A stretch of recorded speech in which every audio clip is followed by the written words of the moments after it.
Well, one of the things that keeps women's wrestling champion Trish Stratus young is a weekly SmackDown on the WWE's Monday Night Raw, and we do mean smack. Look at some of this footage.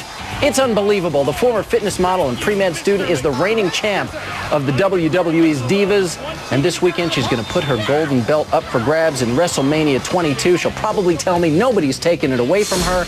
Welcome, Trish. Nice to have you here on Showbiz tonight. Thank you. Thanks for having me. Looking at some of that footage we were just rolling as I was introducing you here, that's gotta hurt. Ouch. Come on. No, not at all. I mean, it might hurt for some, but some people... Oh, yeah, right. No, come on. A couple of bruises covered up by makeup, maybe? Oh, you can see that? Yeah.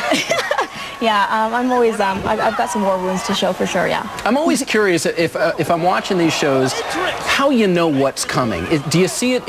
Is it in the scripts? They say this is going to happen then, and do you work it out in rehearsal? Are there actually signs that you guys give each other before you're, about to get clotheslined or whatever it is?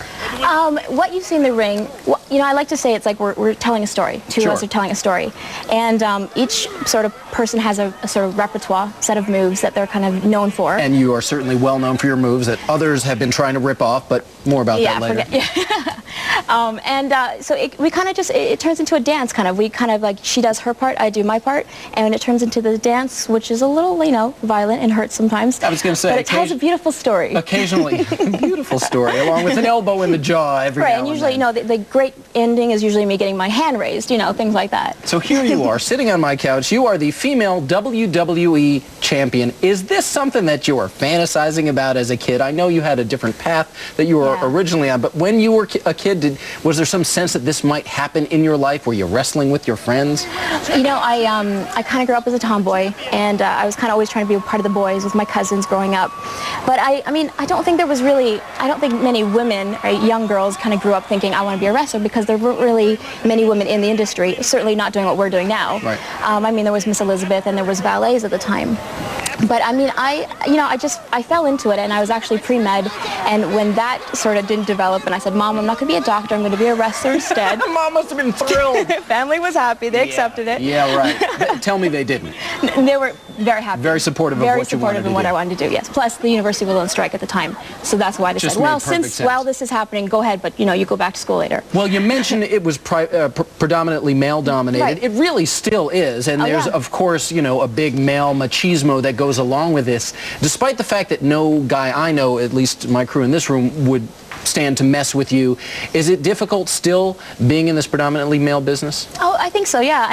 On a couple different notes, because from a fan perspective, they kind of they have been trained to look at us as valets or eye candy sort of thing. And over the last couple of years, we've kind of grown into this role where we've become more active, and the fans have really kind of caught on. And the neat thing is they've caught on to the point where now even our female demographic has increased. We've got more kids watching that are women and girls, and looking up to us as role models who are strong, powerful women. It's really empowering to be in that position. And it's just a neat time for us right now, because we have more women than ever that are wrestling.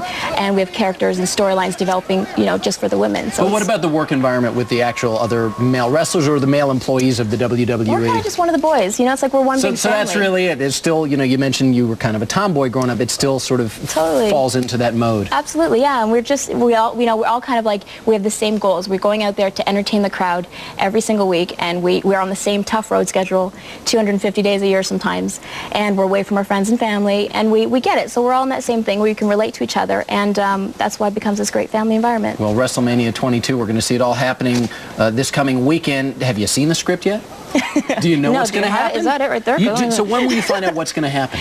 Actually, we'll just it'll unfold before It'll magically unfold right before our very eyes. Well, Trish, it was a pleasure. But I'll tell you one thing, it's definitely going to be entertaining. We go out there, our main goal is to entertain the fans. And always a few surprises. Absolutely. Trish Stratus, thanks for joining us on Showbiz tonight. And once again, you can catch WrestleMania 22 this Sunday. It's live on pay-per-view.